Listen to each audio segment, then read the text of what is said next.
એક ભાઈના છોકરો કે પપ્પા મને ગાડી લીધો રે.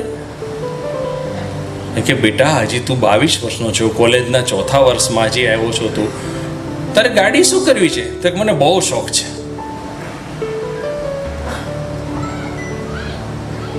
તો કે હજી ગાડી ન મળે, તારી કમાણી કરે ને ત્યારે શીખજે, અત્યારે તું ખરીદજે.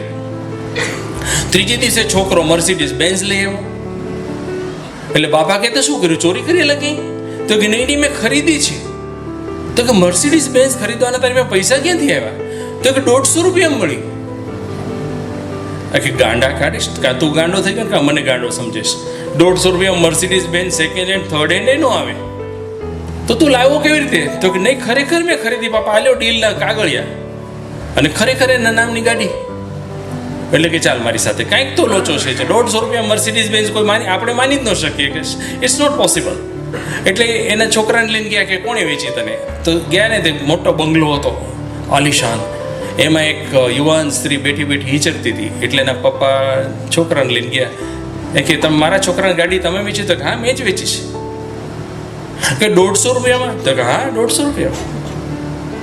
ખરેખર? તો કે ખરેખર. તો પણ કે 150 રૂપિયા મર્સિડીઝ બેન્ઝ વેચવાનું કારણ શું?